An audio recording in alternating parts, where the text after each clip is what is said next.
Dzień dobry, nazywam się Tomek Domagała i mam przyjemność prowadzić rozmowy w dialogu w ramach 11. edycji Międzynarodowego Festiwalu Teatralnego Dialog Wrocław. A dziś moim gościem jest wybitny twórca teatralny, znakomity reżyser, autor spektaklu Sex, Hajs i Głód z Narodowego Teatru imienia Heleny Modrzejewskiej w Krakowie, Luke Perceval. Hello, Luke. Hello, Tomek. Hello. Jeśli twój spektakl porównywać by do Dzwonu, jego sercem wydaje się piosenka belgijskiego piosenkarza Strome, którą śpiewa w pewnym momencie cały zespół spektaklu. Skąd się wzięła i jakie ma dla ciebie znaczenie? Well, of course, it's the song of Strome, Formidable. And we were, during the rehearsal, thinking about a revolutionary song at the end, because at the end you have this uproar in Germinal, and where the people that are hungry are coming on the street and sing a revolutionary song. And we will listen to many revolutionary songs like the International, and like there are also Polish songs, and it was to the taste of the cast and to my own taste too cliche, actually. We didn't like to translate it one-to-one. And so one evening I was thinking, actually, it would be great to create a song that everybody can sing immediately with us along. And that is this song, Formidable, because it has only, I think, 2 or 3 phrases, and you know immediately the phrases, and everybody can sing the song, because this song is giving, let's say, strength. This song is at the same time also, painful, because he's singing, we were formidable, we were fantastic. And at the end, everybody is shut down. So it is also for me a song about desperacy. I mean, we're living in a world for the moment where we can be very desperate, because the people in their protest songs and in their revolutionary songs maybe also are not heard by the politicians. And that makes this song for me, gives it an enormous, let's say, emotional dimension, because I woke up this morning and I saw this stupid post of Trump about Trump Gaza City, how he's going to change Gaza to a kind of new Las Vegas of the Middle East. And I was really shocked. I was shocked because that is so cynical. And this song, Formidable, is a kind of scream of the heart of people who are, let's say, wanting to change something about the injustice in the world, but are not heard. So that's, for me, let's say, the layer of the song. It's of course also because it's a Belgian singer, and I'm from Belgium and I know him, and he's also a huge fan of Jacques Brel, and I'm also very dedicated to Jacques Brel. And it has also this typical, to my opinion, what also Jacques Brel songs have, this typical intensity of desperation. It is joyous and desperate in the same time. It's very painful, actually. And maybe that's typical for a small country like Belgium, where you actually don't count on the stage of world politics. And I mean, Belgium has been the killing field for 2 world wars. So that brings a kind of, I would say, desperate energy or mindset into the arts, and certainly it is part of this song. Many songs also of Jacques Brel. So that's what it's representing for me. Yeah. W 2017 roku w Niemczech ukończyłeś wielogodzinną trylogię opartą na tym samym materiale. Czy to było twoje pierwsze spotkanie z Emilem Zolą? Not really. Of course, I knew as a upgrowing boy from my parents' Germinal. they had read Germinal, and I remember my mom telling about it. And I think I've seen also an old film of it. But my first, let's say, my most my better encounter of Émile Zola was in 2000. I think it was 13, 14, that I got an invitation for the Ruhr Triennale to make a trilogy. And my first reaction was, okay, when it has to be set in the Ruhr Triennale, which is a festival that plays in an industrial park, actually, an old industrial park where it has served to make war weapons, what has served as war industry. I was thinking, okay, actually, I should make something which is connected to this history of this huge machines that are standing there, and we have been performing it in one of these high ovens. So I came immediately with the idea to do Émile Zola, but what I discovered for the first time was that he wrote Germinal as part of a saga, who actually has 21 novels. So it's a huge chronicle he has written there about his own family, actually, the Rougon-Macquart family, because he was, like Darwin, searching for what is the root of the human sadness, you could say, the fact that we are people, that we human beings are expelled from happiness, or most of the time, or actually forced to slavery, and what is it actually that makes people so unhappy? So it was really Émile Zola searching, like Darwin, to a kind of cause, of which he was a doctor, of which he was thinking that he could find the cause and could transform it.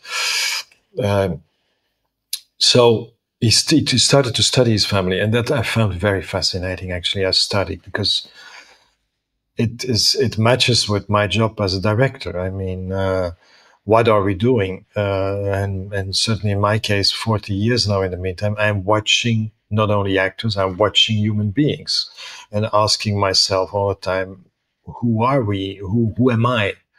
And why are we as we are? And why is the world as it is? Because we are as we are. And so that was for me immediately a mind opener.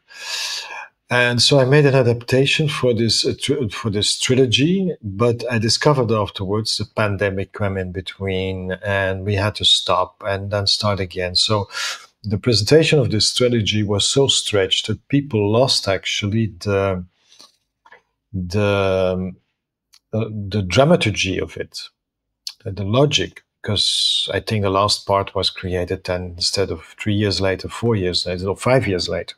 So it was completely, it fell completely apart. So I was frustrated after this first attempt. And when I heard that the new direction of Study Theatre was fascinated by Émile Zola, that they had in their presentation quotes of Émile Zola, I told them that I have the same fascination actually with this man, and that I wanted actually to rework this whole trilogy to one evening, because I noticed if you spread it over 3 nights, some people see part 3, some people see only part 1, some people see only part 2. So you don't get actually the connection Zola has interwoven between these parts. So that's where I started to make a complete new adaptation, actually, for less actors and for, let's say, for one evening. Yeah, that's how. That's the history of the trilogy. Czy mógłbyś szerzej opowiedzieć, co cię w twórczości Emila Zoli najbardziej zafascynowało? I think that's very easy. As the most of us, we are children of workers. I mean, Europe has become what it is right now in the whole Western world through industrialization. And for example, my grandfather, he worked as a miner from his 14 until he was 50. Then he died because he had as so many mine workers, miners, he had a dust lung. So he had cancer when he was 50. But I know from my father, because I never met my grandfather because of that. But I know from my father his stories, the things he saw under the earth as a child worker, actually, and how he described the horses that never saw daylight and that were continuously under the earth, and that impressed me a lot as a child, and still actually, and my fascination is, of course, that at some point I discovered, because my parents were also very, very poor, I discovered how poverty, how slavery, how being dependent on a system that is actually exploiting you, like capitalism, how it's not only influencing the life of us as individuals, but also the life of the people in their relationships, the couples, the marriages, the children, the traumata we have until today. Uh, and when I see what it costs in the hearts and in the souls of my parents, and how it has an effect in me and from me towards my children, then you see an echo of this whole industrialization and this whole generations long past of abuse. I mean, the topics Zola is mentioning are not less. He starts with emphasizing sexuality as a kind of abstract energy of attraction. Then he shows how people are becoming victim of this sexual energy, how they're exploited because of sexual energy by capitalism, and how this lead to violence and frustration and domestic violence, and how this domestic violence leads to traumata. So he's opening a whole window on our culture, actually, on our Western culture, on our Western society. And from the moment I discovered this, I was hugely fascinated. For me, it has a dimension of Greek drama, actually, of real, a big classical drama. Co decydowało o doborze wątków? Jak się adaptuje taką ilość materiału na potrzeby teatru? With help of a lot of people. So yeah, of course you can't read 21 novels. Certainly not in my case, because I'm constantly staging somewhere. So no, I had at that time, beside of myself, in Germany, two dramaturgs who were helping me, and so we distributed the novels. So each of us read, I think, something of 3 to 4 novels. And so I got summarization of all these novels. And then I started to see a line and then actually steal out of all these texts and try to make one story out of it. And because I'm now, in the meantime, I think 10 years busy with this material, I could more and more reduce it also, because I had the experience how to tell how it was told in Germany, and I was not really happy with, as I said, with the performance, because it was so stretched out, and it was also not really presented as one marathon.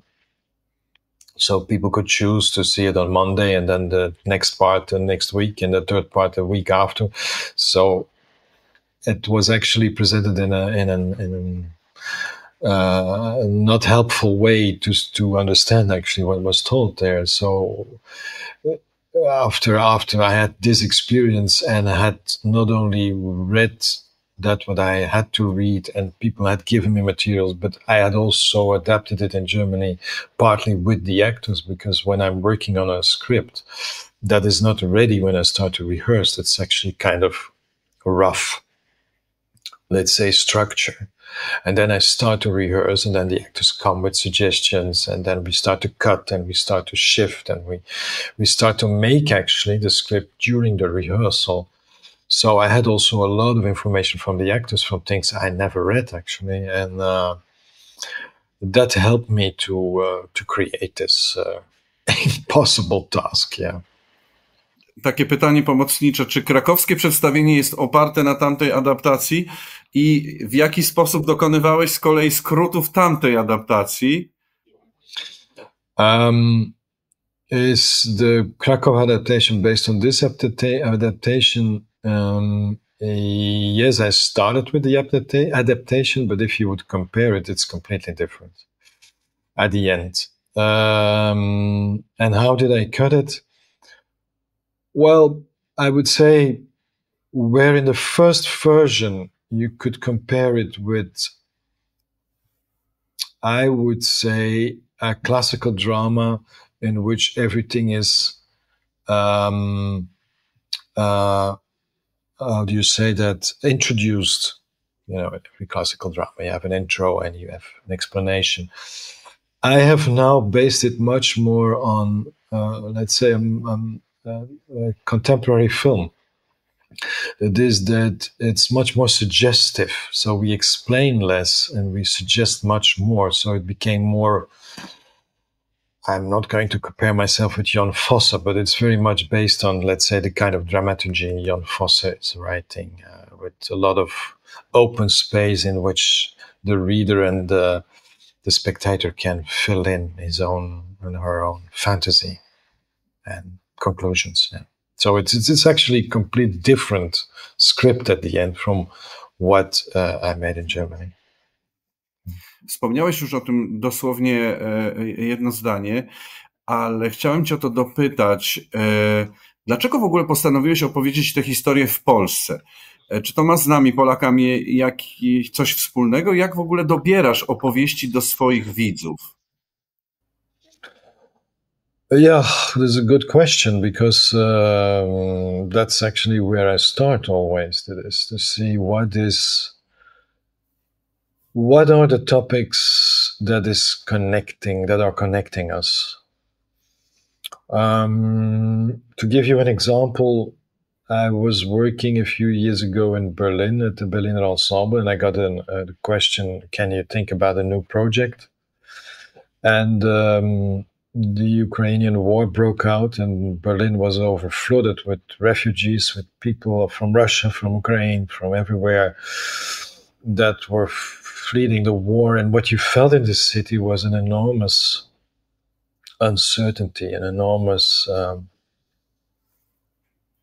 where will this go to? What will happen? Also reminiscence for many people, certainly in Berlin, from the past.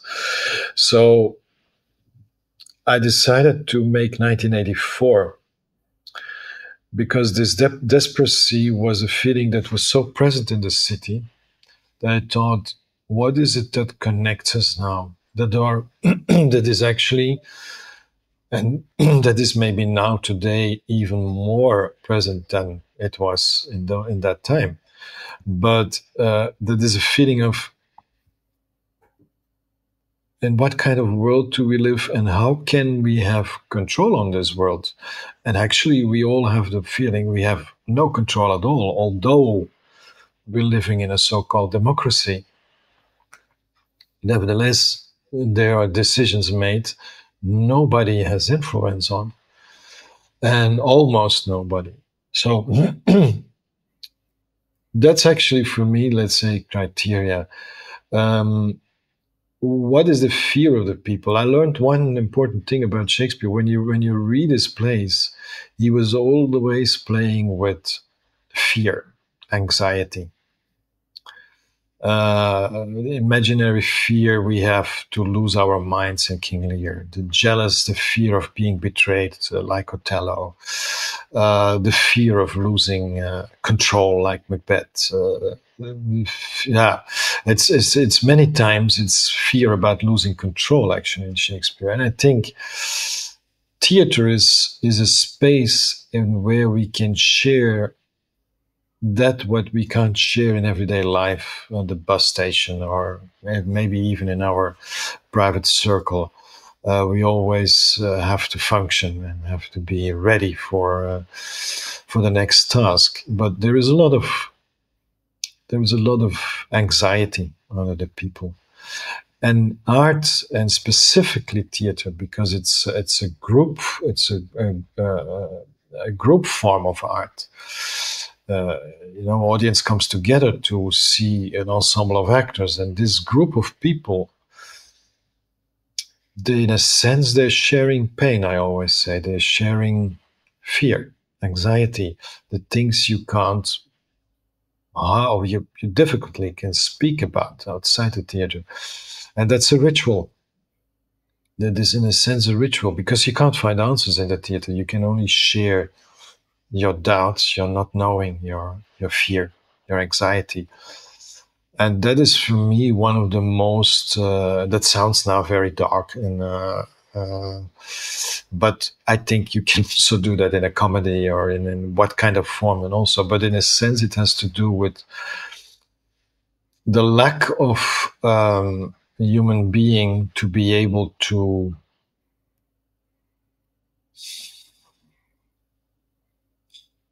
share, to communicate, to be vulnerable, to going into the theater is actually recognizing that you're as weak as the people on the stage. The people who run out of the theater, they don't want to recognize that. Realizowałeś tę opowieść w rzeczywistych przestrzeniach poindustrialnych Zagłębia Rury, w naturalnym środowisku niejako. Czy przeniesienie tej opowieści do teatru sprawiło, że było trudniej ją opowiadać? No. Of course, when you can do it in a high intensity, often I don't know the right English word for it, where they really made enormous, monstrous weapons for the war of thick steel. So that was a huge machine where we did it, and of course that gives you an extra. But on the other hand, I wouldn't say the advantage of doing it in theater, I would say, is also giving it more fantasy, as playing it in a kind of real fabric, because let's say the illusion of theater confronted with the real machine becomes a big illusion, and becomes actually harmless. And the lack of this huge machine in the theater makes the theater more real. So that's a very weird contradiction, but a very interesting one, actually. So no, I would say the contrary. The theater wins with staying inside the theater, and not. It's seldom that theater wins going on location, to my opinion. Tytuł krakowskiej całości cechuje się pewną delikatną degradacją tytułowych rzeczowników. W Niemczech czy w angielskim to literackie określenia miłość, pieniądze, głód. W Polsce seks, slangowy hajs i głód. Świat zmienił się tak bardzo w czasie tych 8 lat między tymi częściami? First of all, I would say yes. I think the world has become more manipulative, more hard. When you see, for example, the politicians for the moment, how brutal they start to be, and not only towards, let's say, their voters, towards their community, but also towards each other. So there is a kind of brutality that has become the base tone of this culture and of our Western culture, and that is something, it has certainly to do with that. And that's why when it was suggested to me, I loved actually the suggestion. But it also has a practical reason, because as you might have seen, or as you will see, the scenography are these 3 words. So you see in the first part, sex, second part, hash, that last part, glot. And because of the width of the stage, we could only use words with 4, how do you say that? Letters.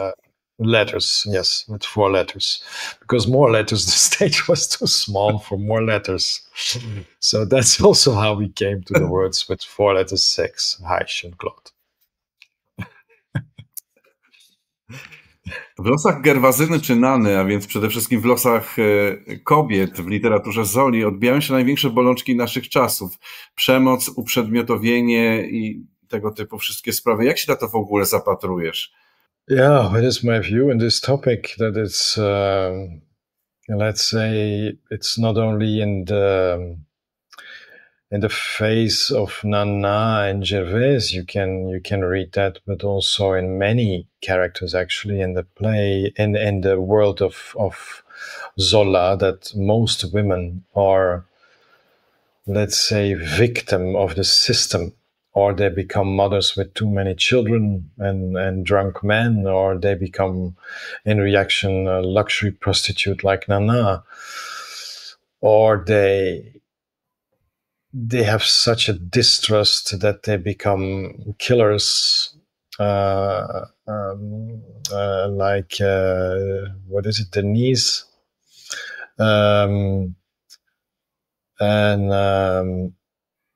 so what is my personal opinion about it? I think unless Me Too and unless an awakening actually for, let's say, the role of the women as the slave of the times we're living in, unless the fact that there is a lot of awareness about it, in the meantime, this role is still fulfilled by women, or obliged to women. And then I'm not only talking about the West, I'm talking worldwide, actually. And that is, for me, symbol of an unnatural system we're living in. I mean, as long as we don't recognize as a culture and as a society femininity as a quality, as a necessary part of our human being, we are actually suppressing the natural human being. And as long as there is suppression, there will be revolution. There will be a reaction. And in a sense, we all, as human beings, we want to be happy and live in peace. But when you say to one part of this human being, to the female sex, you have to serve, or to, let's say, the female part of our culture, let's say the artistical part, for example, everything which is concerned as female, and then I'm not only talking about the artist, but also about the artistical need of every individual to express it, to be creative. As long as this is seen as non-valuable, we will have a very depressed world, which is the case more and more. People are losing the sense of their lives, why they are working from 9 to 5 and for what and for whom. So, that's my opinion about it, that it's, let's say, representing an enormous loss in our world, in our culture. Anna Dymna w trzeciej części spektaklu gra Bonemordę, jakiś rodzaj proroka zagłady. W twoim spektaklu znajduje się on w centrum, przynajmniej tak sugeruje sceniczny świat. Mówię o centrum zagłady. Czy rzeczywiście myślisz, że apokalipsa naszego świata już się zaczęła? To be honest, yes. Yes. Yeah. Your question makes me very sad also, because I see what's happening in the world. I have relatives in Ukraine. I know people in Tel Aviv. I've been also called by a theater in Tel Aviv with the demand to work there, and I speak with these people, and there is an enormous desperation for the moment among so many people, and I really have the feeling, seeing the weapons that are being produced, seeing the tension in the world, cynicism of our political leaders, that everything is about business and money. And I really more and more have the feeling we are kind of cancer, actually, for this creation, this earth. We're kind of disease humanity, and we're destroying it slowly, our own resources and ourselves. That's I think part of human being, that we can only learn by pain, by suffering, and we are creating our own pain also. Yeah, that's what I believe.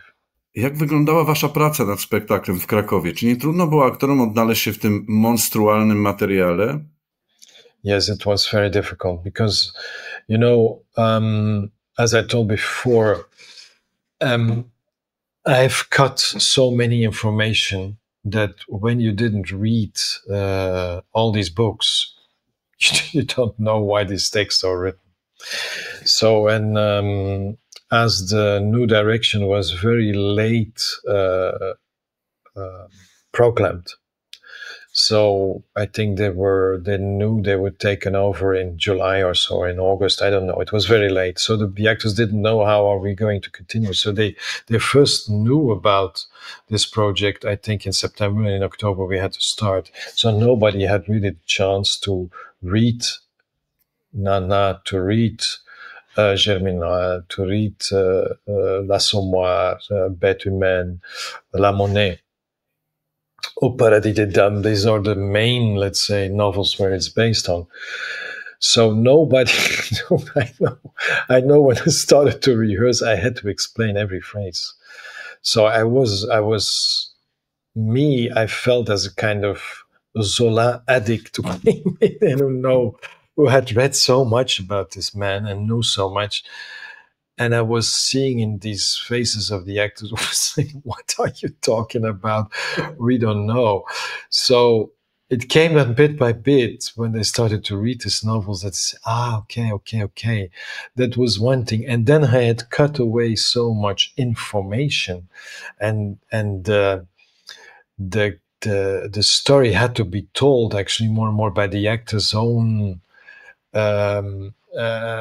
way of filling in the gaps between, let's say, the empty space between their phrases, which is also, let's say, part of a Fossa text. So that was enormous difficult. And then certainly in a language I still don't understand, Polish. So I had a good help from Maya, my dramaturg and assistant in that time, who really helped me very good in translating it to the actors and translating it back towards me. So it was very, very, very, very difficult. And but I must say that, and that's why I love to work in Poland and specifically in study theater, is that everybody also was very attached to this story, because every actor is, let's say, a kit of workers, and has. I know one of the actors had an enormous emotional struggle also, because he was saying, "It reminds me so much about my mother," and that became so strong, that feeling, that he hardly could rehearse. He was very confused about it. So there are also stories that are very, very near to us, that are very recognizable.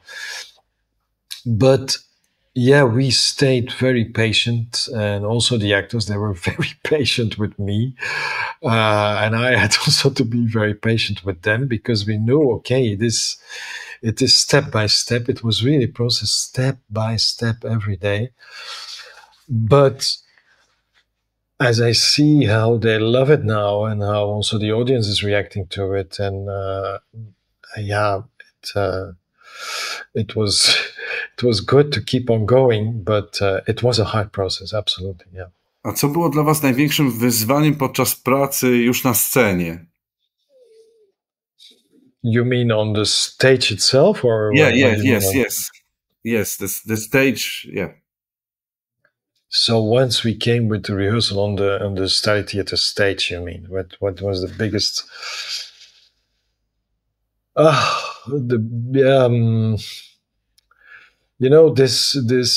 This performance is like a kaleidoscope, I would say. It is a fragmentation of many stories and a line of a family which you can follow by mother to daughter, so from Gervaise to Nana, and from Nana to her brother Jacques and Etienne. So it's actually one family that is spreading in the world and going with their destiny, are touching actually a lot of topics of how to survive. But through the fragmentation of it, the most difficult thing was, first of all, I had to go very slow to bring it together, to bring the puzzle pieces together, to explain it, to make it comprehensible for everybody. But at a certain point, I felt that this way of slowing down didn't help, let's say, the energy of the performance. So I had to speed it up. And this was, I think, the most difficult moment in the development of the performance, that actors had fallen in love in scenes where they could have taken the time to be, and at some point that I had to say, hey guys, but the tragedy of these people is that time is running. So also the time for the performance and the characters is running. So we must speed up a lot of things. And I think that was the most difficult thing, because when you see the performance, it's an enormous work of an ensemble. These 6 or 8 actors, I don't know anymore, because in the meantime I'm already busy with the next production. But they are constantly on the stage, and they constantly are there to help to change things, and so they have, let's say, 1 million of entrances and sorties. So they have a lot to arrange in their head. And when you start to speed up there, you create enormous confusion. So that was the most difficult thing, that people at some point said, I don't know anymore which character I am right now, and where I should enter the stage, where I should leave the stage. So that was also okay, but do it again. So you came yesterday from left, so you should come here again from left and leave the stage on the right. So people were really at some point completely, because it's in what I think now it lasts 2.5 hours. What I did in Germany over 7 hours, so that's 1/3 of the time. So, and the rehearsing time was also very condensed. So they had to process so many information that at some time in the end rehearsals, they didn't know anymore where to come from and where to go to. So Stanislavski was far away at that moment. Yes. Okay. The last question. Doktor Pascal u Emila Zoli próbuje ratować wielką historię poprzez tę swoją, rodzinną. A co próbuje uratować Luc Perceval na scenie Starego Teatru? To takie pytanie prowokacyjne. Well, I am fascinated by family stories, because I think, like Dr. Pascal, they are an enormous fresco of human history, actually, because a family is an echo of an echo of an echo of, I think, thousands of years of living together. So that's fascinating. At the same time, for me, family is horror. Why? Because it's such an enclosed circle of people who know each other too much and are commenting too much on each other, and it's most of the time an atmosphere of comparing and who is the richest and the best and the most successful, and it's actually I for me, family is a kind of horror story also. So it's a combination of pity and horror, and that's what I found in Zola also, because he's also in his family stories. He is not only pitiful with his characters, but he's bringing them in on in dimensions that you also have to laugh. There's something sometimes so pathetic and so self-piteous and so busy with why is our family such an impossible ground to grow on. But I think every human being has this kind of question. I think we all think that our family is the worst. So, and that's actually what I wanted to express. We are all born in a family. Sorry, and we all have to accept that this is, let's say, what human being means and what it means to be born in a human world. It is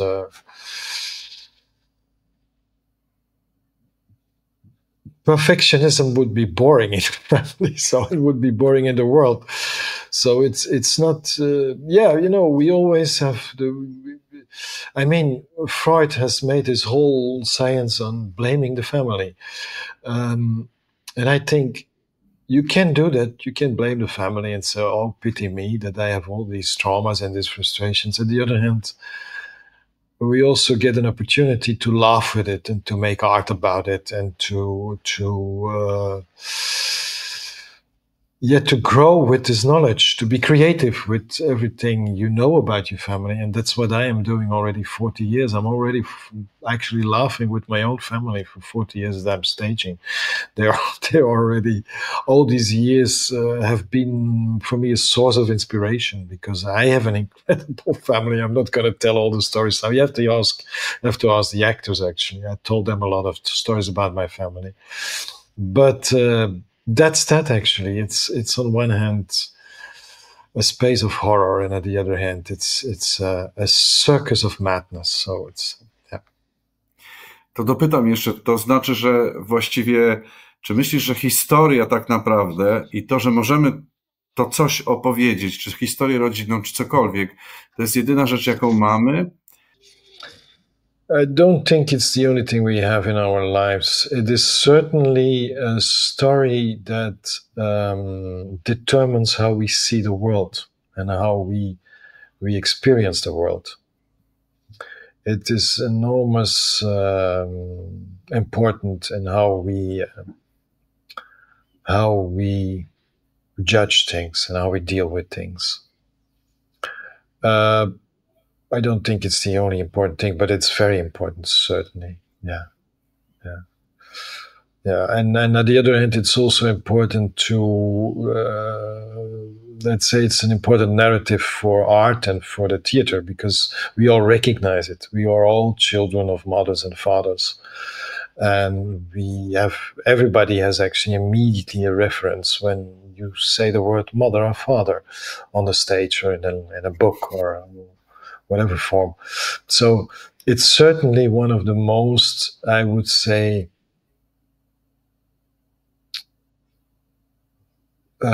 essential rituals we can perform to understand ourselves, because I think that's the essence of art. We try to understand ourselves and to understand the world, and therefore we need a kind of referential frame, and the referential frame is the family. And at the same time, I also think that the society we're living in, the economy and the values we've created in our culture, they're actually rooted in the family and in the family business and in the family concurrence.